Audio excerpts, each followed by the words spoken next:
Well, welcome to people who are online. Is that the camera? Hello, Yes. people online. And fabulous to see some people in person.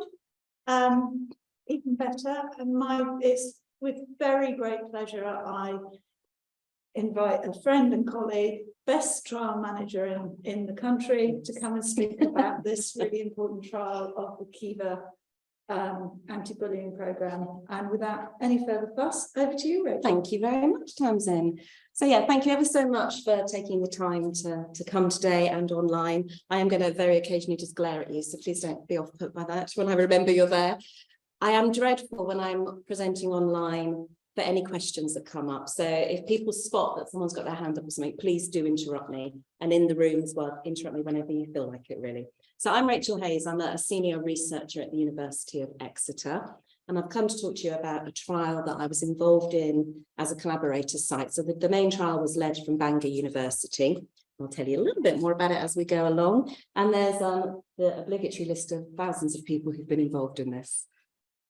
Okay, so bullying definition. I'm not going to spend a huge amount of time on this. We're all in the area. We know why bullying is a problem, but just to kind of reiterate it really.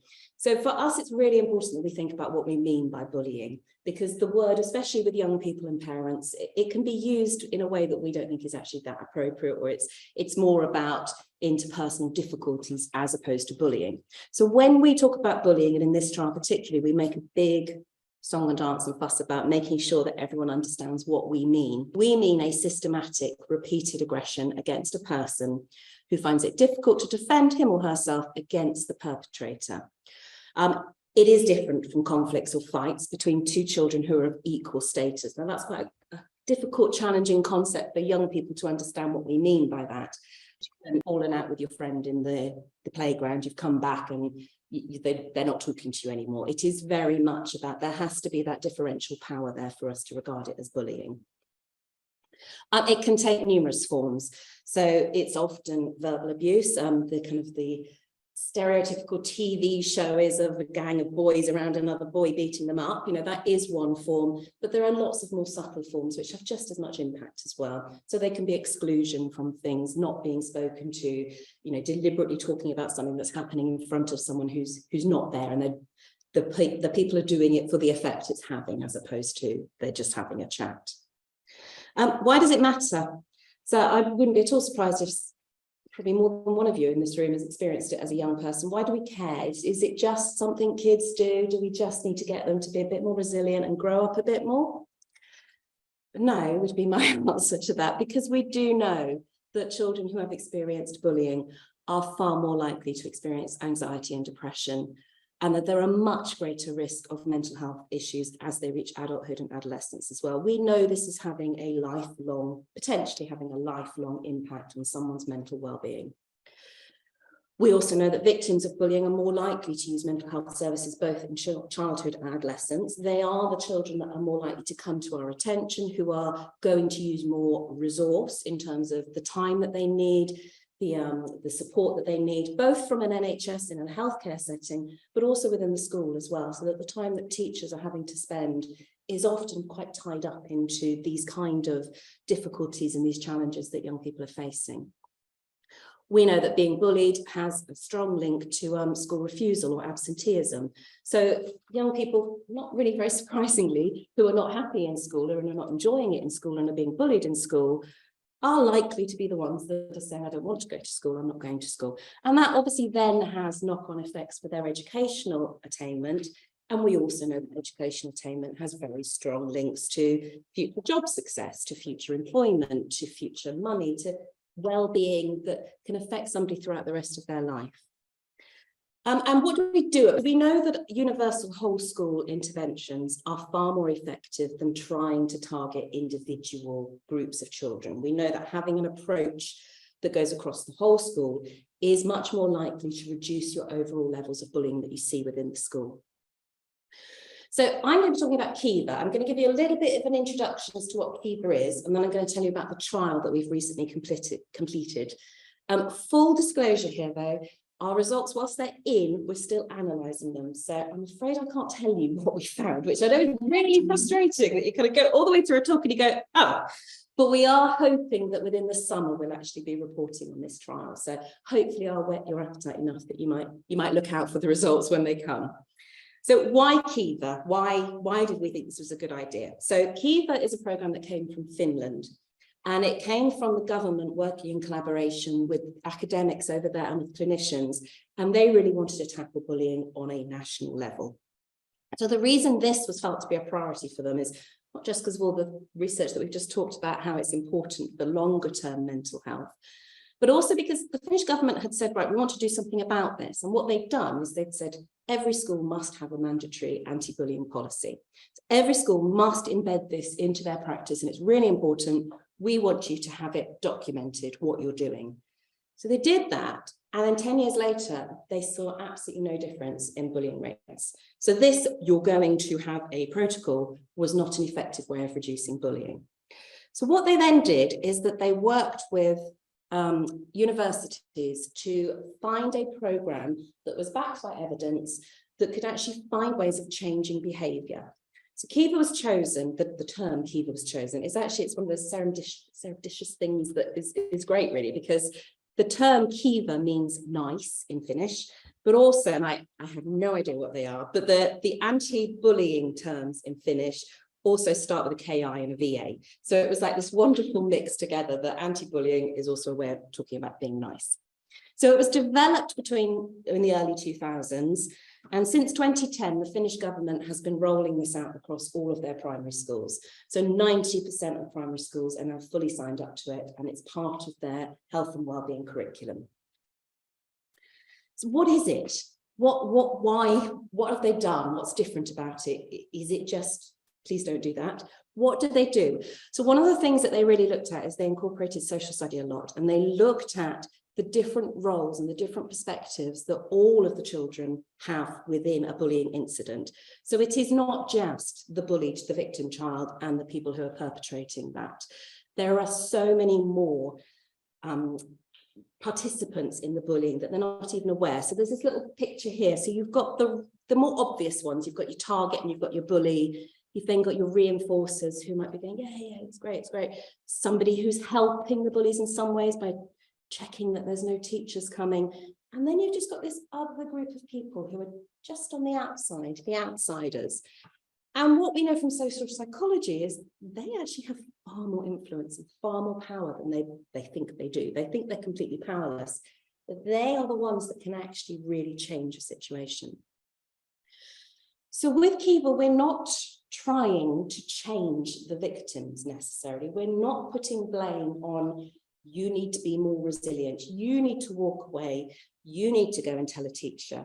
We're taking that narrative away and hopefully making them less vulnerable. So that is done through wider public health, mental health education within the school, and other mechanisms as well to get more people involved in the situation in a positive way. So influencing the behaviour of classmates can reduce the rewards gained by bullies, and consequently their motivation to bully in the first place. So the victims need to be heard, though. It's no good us saying, well, we're just dealing with bullying and it's not going to happen anymore. Everyone's going to be nice and everyone's going to support one another. There needs to be a process when bullying has occurred and we know it's bullying and it's been dealt with. There needs to be a process whereby the victim can be heard, and also the perpetrator, the bully, has a space to be confronted. I find that word a bit harsh, to be honest. I'm not sure confronted is quite the right word, but can also have the space to try and understand the situation and what led to that situation and what might prevent that situation occurring in the future. So KiVa works on a number of different action points. So it's got universal and indicated actions. So the universal ones are they're directed at all students, and they're focusing on the mental health and the well-being element. So they break down the bullying situation. So when I say they, I mean teachers. It's a teacher-delivered curriculum. It's really well laid out for them. Lesson plans are really detailed and really easy to follow. Standard activities and games that the young people can be involved in, that teachers can do. So from a teacher's point of view, it's relatively straightforward to do it. They go on a 2-day training course, so it's not major. And also only a couple of teachers from the school need to go on that training course. So they then go back and train the rest of the staff.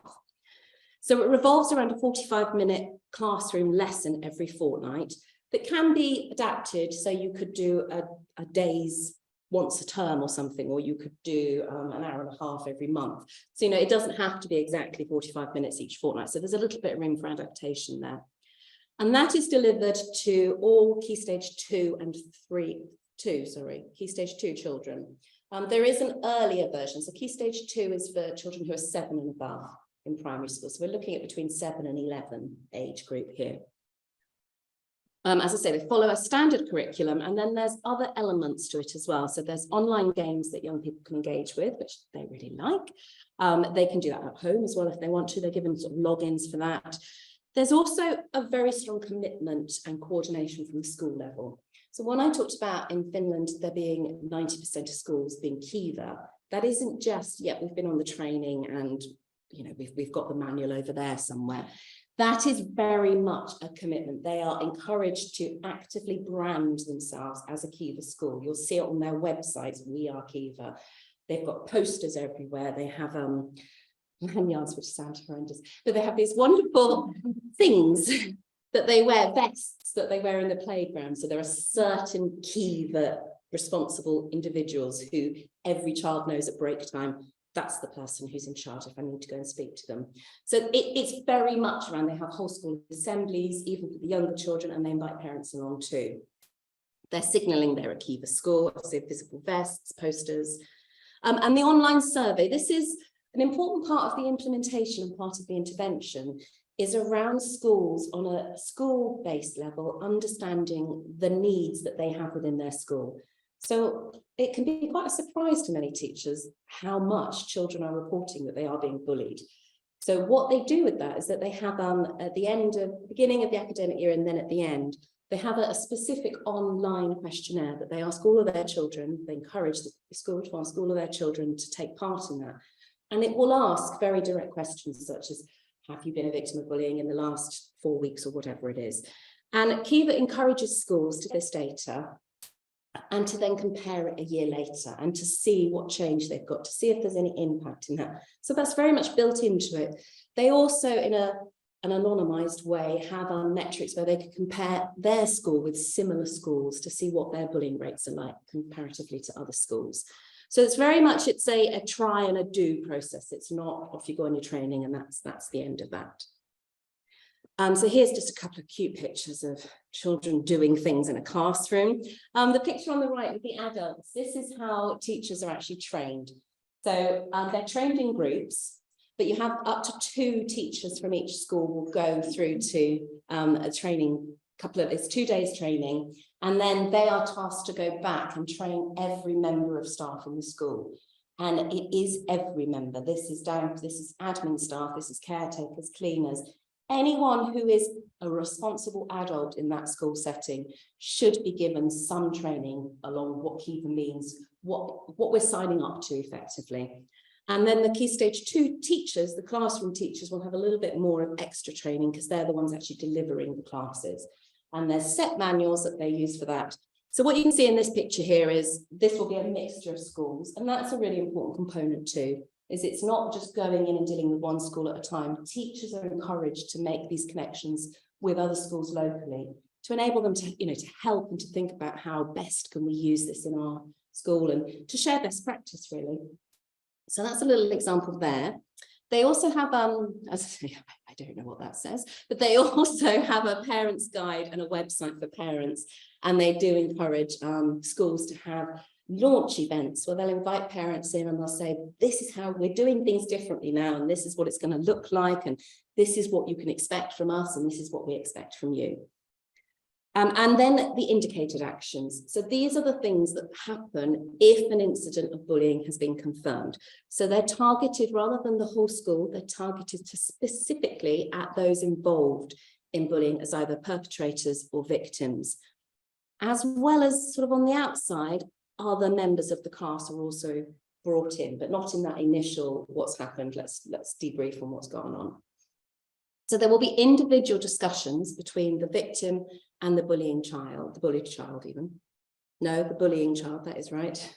And there is a set team within the school, so it's called the KiVa team. And these will be at least 2 members of staff, depending on the school, it can be more, who are responsible for handling any bullying incidents that come in. So they have a little pro forma and they have a system, and they're taught how to do that, how to work with the young people to really tease out what's happened. Firstly, to confirm, is this actually bullying or is it just an argument?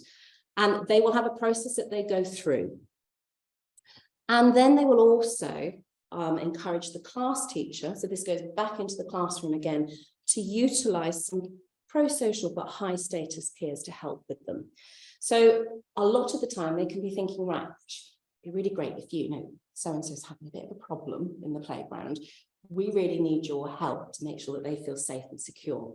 And so what we're doing is we're building the support network around that young person, and we're doing it explicitly. We're not going, it would be lovely if everybody could help. We're targeting and we're saying, you are really great at this, you know, you're really friendly and you're really good at including people.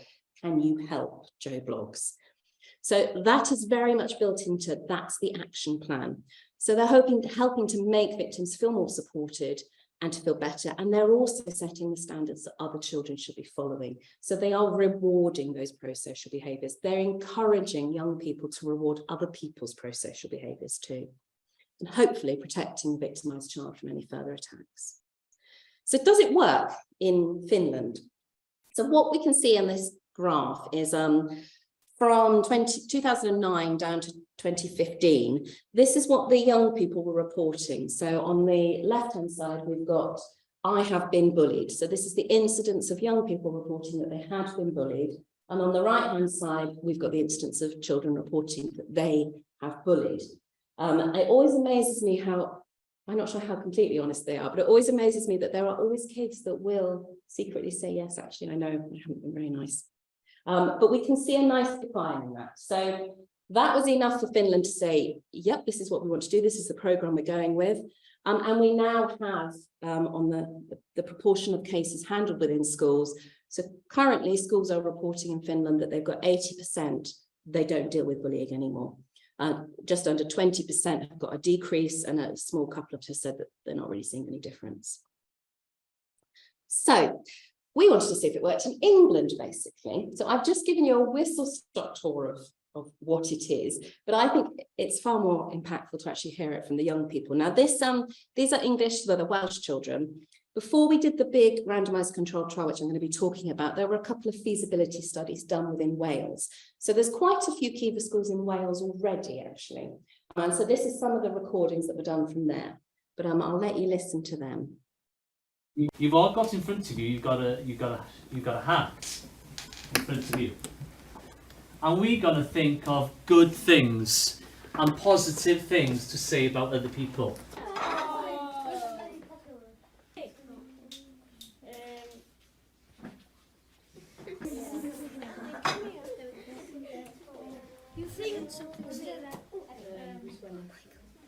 Let's do the reveal. 1, 2, 3. Have a look.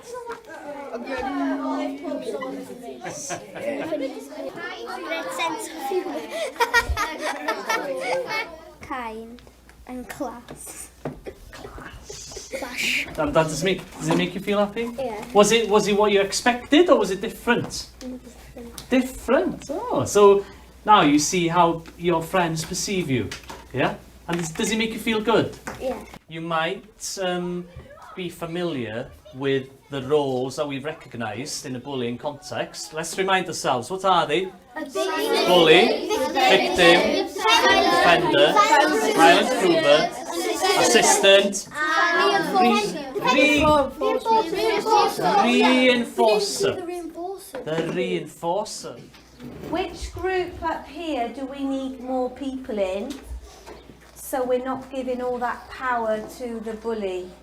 Which group? Can you hold your cards up? Izzy? I think there needs to be more defenders of the victim. The defenders of the victim. Because therefore we're going to give a lot more power to the victim.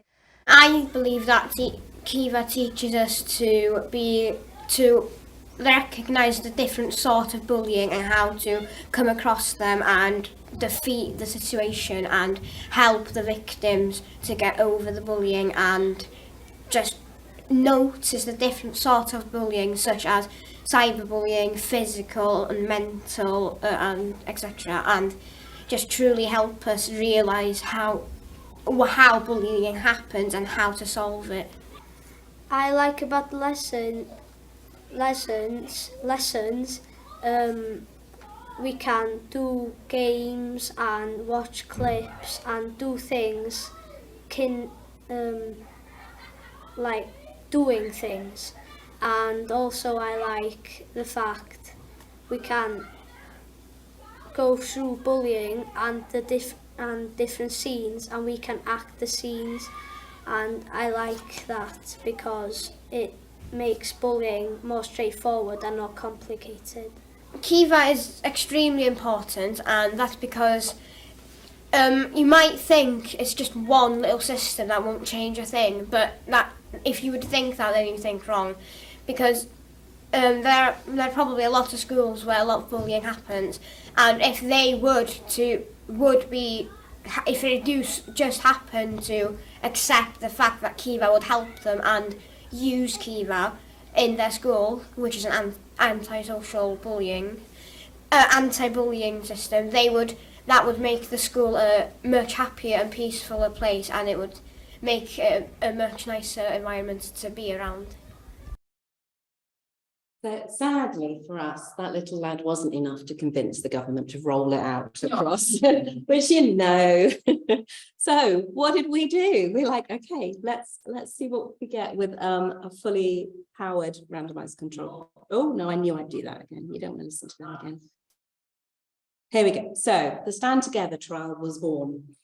It's a cluster randomized trial. It involves 118 primary schools across England and Wales. So the little stars are where we are. So we're working in North Wales, Devon, Oxford and Warwick. 2 staff of the school were trained in KiVa, and it involved all Key Stage 2 staff and children. So as I said, randomized. Okay. No, I'll talk to you in a minute. So what information did we collect? So we felt it was absolutely vital that you get it from the young people. You can't do this without asking the young people what their experiences are. So we had various different forms of data that we were collecting here. So from the pupils, we asked them at the start and the end of the trial what their experience of bullying within the school was. We were very strict that it was within the school, because we wouldn't expect KiVa to be able to enact changes outside of the school. So it was very much about within the pupils that go to your school. We also asked them about general well-being, about their feelings towards school, whether they felt, how happy they felt to be in school, and also empathy, so how much they might be able to identify with victims, with other people. With the teachers, we asked them about their behaviour and their well-being, so both again pre and post.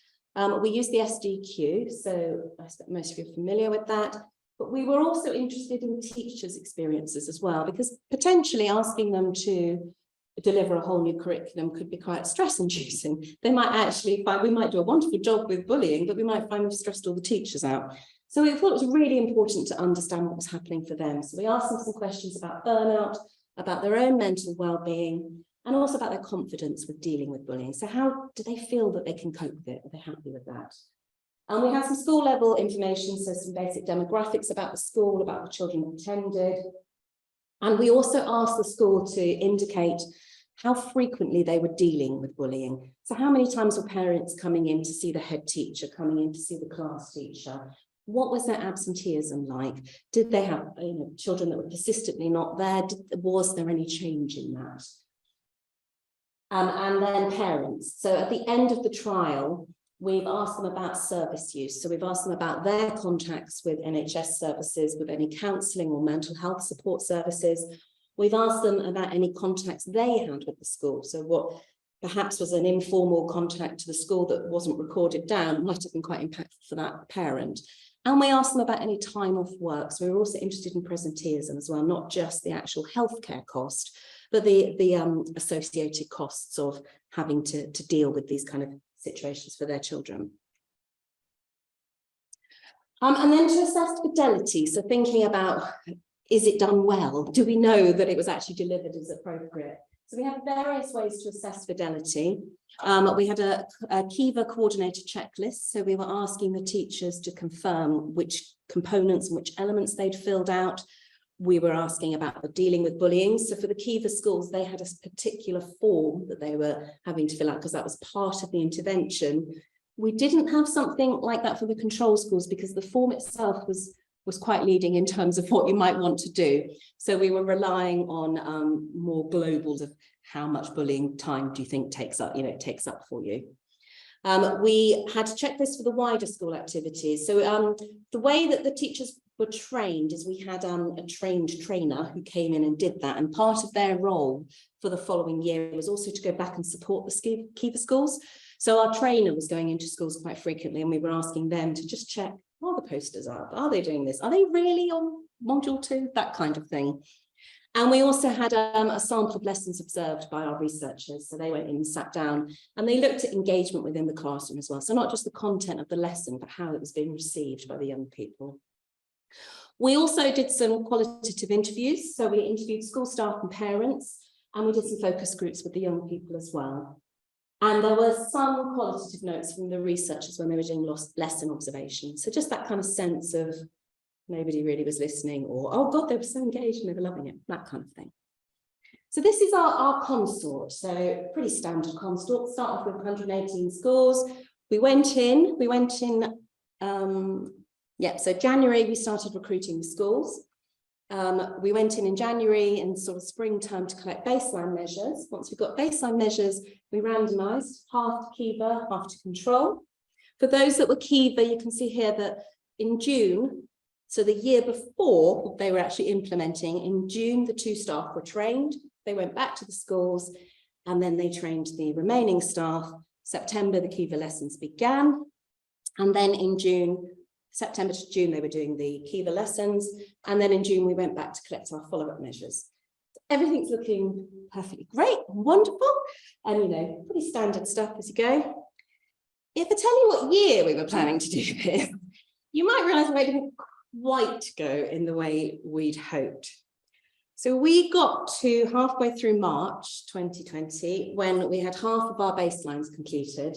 And then the unthinkable happens. As school-based researchers, the beauty is that children are just there waiting for you. Nobody would ever have thought that what happened. So clearly we could no longer go into schools because there were no children there. It would be a bit pointless. So we had to rethink everything. We then had worries about, so we'd collected half our data. So we had all these emergency meetings. Shall we just go ahead and randomise with only half baseline data and hope that our randomisation is good enough that we'll still see changes? We won't be able to assess pre-post, but maybe that will do. We thought about that and then we thought, well, we're actually going to train our teachers in June because that's face-to-face. So then we thought we could do it remote. Do we have remote materials? No. We could make remote materials. And it was just like, this is ridiculous. So we said, we can't do this anymore. We said, can't do it. Went back to NIHR and said, we want to restart, basically. We think there's nothing else we can do. After a lot of wranglings, an awful lot of, yes, that sounds a very good idea, but I'm very busy right now because I've got 50 other trials telling me they've had to stop and they want more money. We didn't get our final approval that we were going to get money. We had to just go on a wing on a prayer, basically. We didn't get our final approval until just before we restarted collecting baseline data and recruiting schools. But we thought, okay, it's fine, we're prepared. So we went back in January 2021. As many of you will know, schools closed then. So we're like, okay. So we finally managed to get in April 2021. I mean, this is the trial that doesn't feel like it's ever stopped to us. This is the 3rd time that we've been in. Now, we didn't actually collect any baseline measures in January 21, but we had planned every single school's baseline. We'd done all that prep work. We knew where we were going on what days. We booked them all in, just completely carboughed, gone. So then we had to do it again. So we were doing it in April 21, and unfortunately it did mean that by the time we came to randomise, we hadn't quite completed all of our baseline measures. So we had to randomise we kind of pushed it to the most we could, but don't forget this is schools who don't know what they're going to be teaching next year, because we're saying to them, oh, please just wait till we tell you. And they're saying, well, do I need to release these 2 staff next week? So what am I going to be teaching them next year? So our schools were fabulous, and the vast majority of them understood and hung on for it, and were like, okay. So we had to randomise by the May half term, couldn't leave it any later than that. And there was still, I think it's about a third of schools that we still hadn't gone into. So the way we got around that is that we asked the schools not to tell the children or the staff. We collected all the staff measures actually. So all of the SDQs and everything like that, we'd made sure that they were done before randomisation, but we just physically couldn't get around all the different schools. And we feel it's quite a low risk, because I'm not really sure that a child knowing they're a KiVa school or not would have made very much difference. And we did ask them to tell them whether they did or not, or whether it makes it, but that is something that we will have to write up quite carefully, because there was that little bit of a problem there. So then, where am I going? Yes, so we ended up training in June 2021, and then KiVa was delivered during September to July 21 to 22. It is, actually, I'll mention that in a minute. There was still a lot of disruptions going on in the schools at that point. And June last year, we got round and we completed all of our schools, which was fabulous. So challenges during COVID. School closures, clearly I've mentioned these now, it was absolute chaos for everyone. I mean, this is not just poor old us, but schools were dealing with so much stuff. The teacher burden even was phenomenal. I mean, we can't underestimate how much they were doing. So whilst they were able to deliver their lessons, they had some periods of, parts of their class were off for a couple of weeks, year groups were off. They were being bubbled at that point in primary schools. So they were encouraging year groups not to mix, or classes not to mix, so that you were keeping contact as small as you could. So that made it very difficult to do things like whole class assemblies, where you're trying to bring, this is our new approach, this is how we're going to do it. That was having to be done in much smaller groups. So it was really difficult to do that. And consequently, it was also incredibly difficult to collect process evaluation data.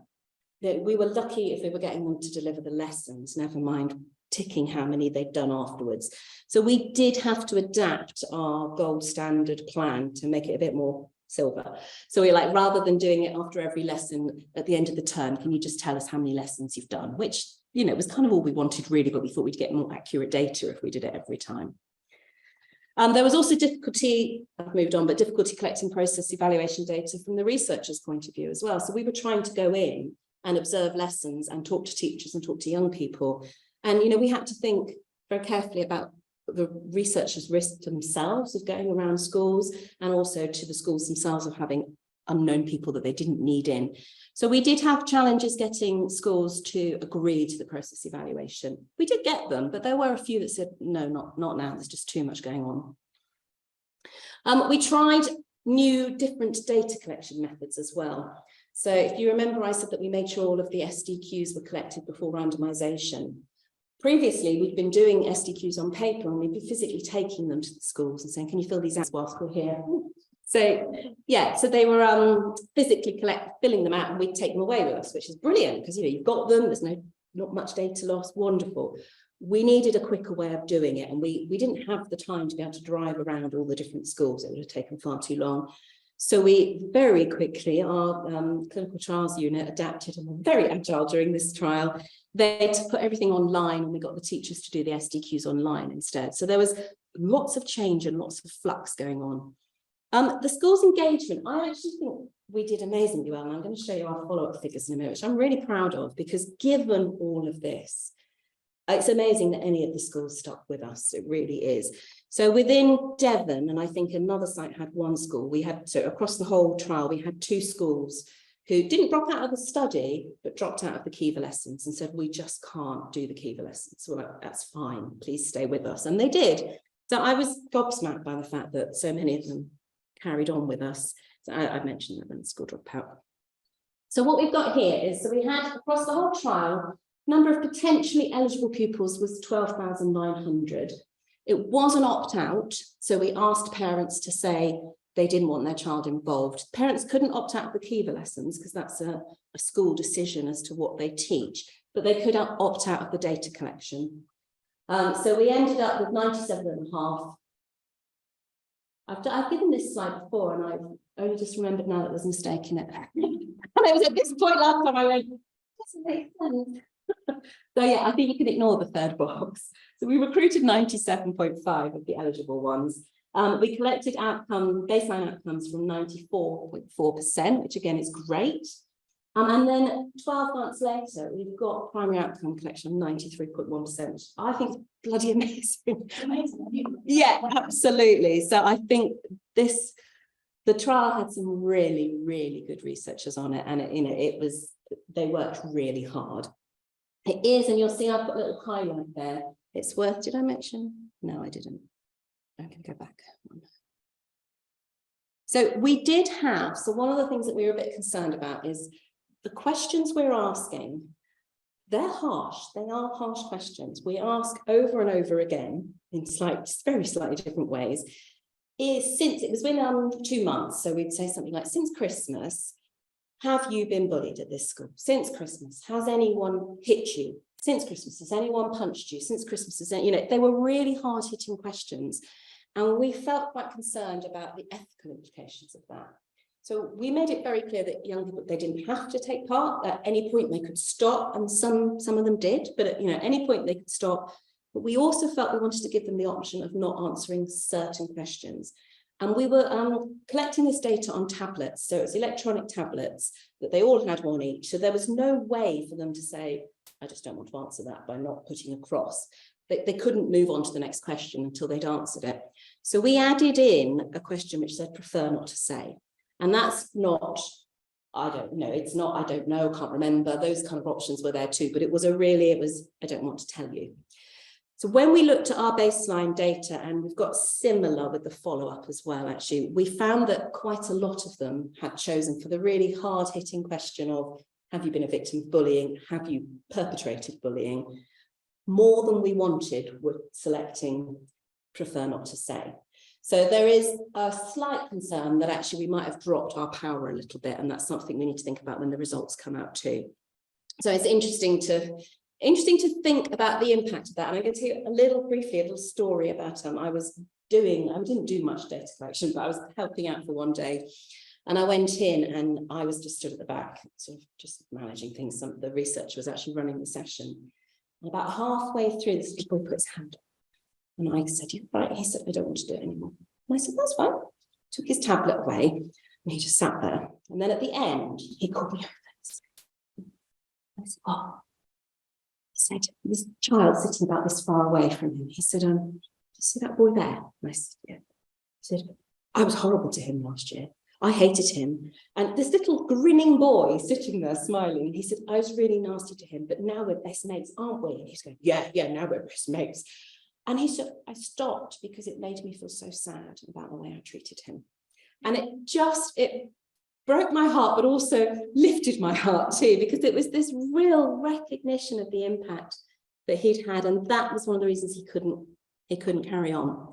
So we are slightly concerned about that element of the data, but we'll see what happens when the results come out.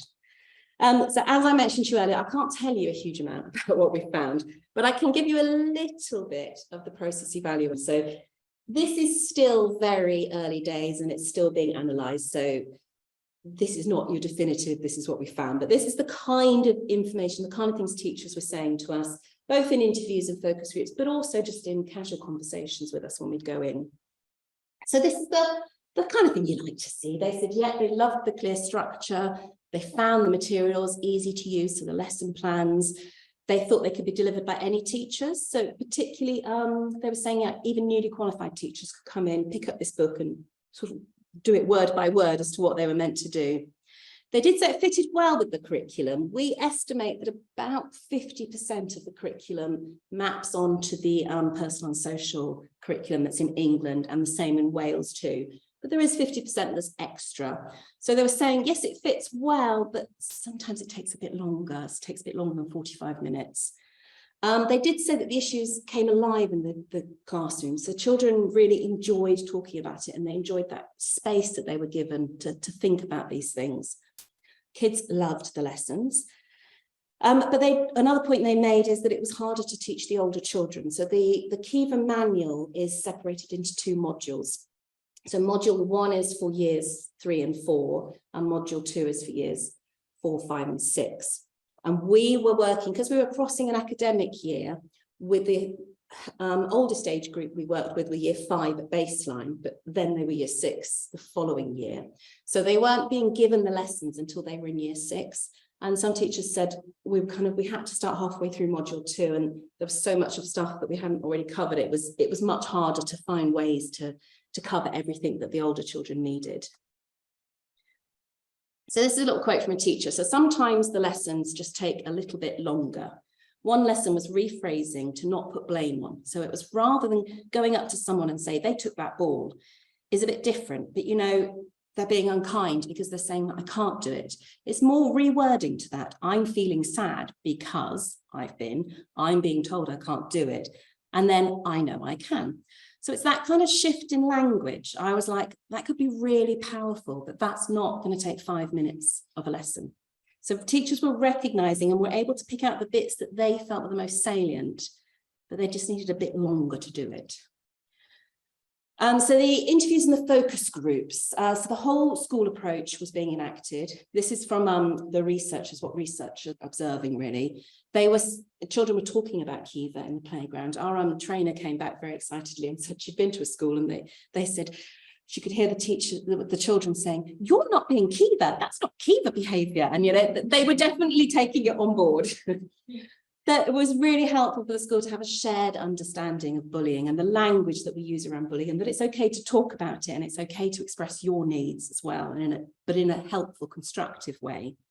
They were also saying they could see how KiVa could be interwoven and used in other lessons as well. So it wasn't just the 45 minutes. That kind of language was also seeping into every other lesson within the curriculum. Bystanders can make a difference. So that's the big thing for KiVa, I think, is that it isn't just about avoiding being a bully. It's about supporting and everyone being kind and calling out kindness. There's so many lovely examples of young people saying, that was really kind. I'm really happy that you did that. And you know, that's really powerful. And that's a lovely thing for children to explicitly be taught, I think. And children were taking responsibility for their own actions a lot more. So this is what our researchers in the focus group, this is what they were saying, is that children are paying more attention to what's happening around them. They're looking out for each other, and they're realizing that they're a part of the whole process. And what the children said, so we did some wonderful focus groups with the kids, which, as you can imagine, were just a blast. They loved the activities, very similar to what the young guys at the beginning said, you know, I like this, I like that. They now understood what bullying was. They were able to give us as researchers definitions of that. They understood the impact as well and what to do, understood the types of relationships that there are. And there was a big part of recognizing theirs and other people's emotions as well. So this isn't just about bullying. It's very much about that interpersonal skills and emotional emotional intelligence really with other people. And children did feel that KiVa encouraged kindness and helping others out. So there's just one little quote here. So, well, I actually learned a lot, because before I didn't know that much about bullying. And these lessons have taught me that I know how, when bullying is actually happening, and that you like how to stop it. So perceived impacts, obviously this is just from what teachers are saying to us. We don't know if we're actually going to find any of these impacts yet, but the perceived impacts is that teachers felt more confident.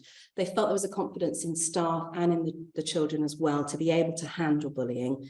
They felt it was flattening the hierarchies, so that it was reducing the power that bullies had within the school, and it was bringing everybody up again.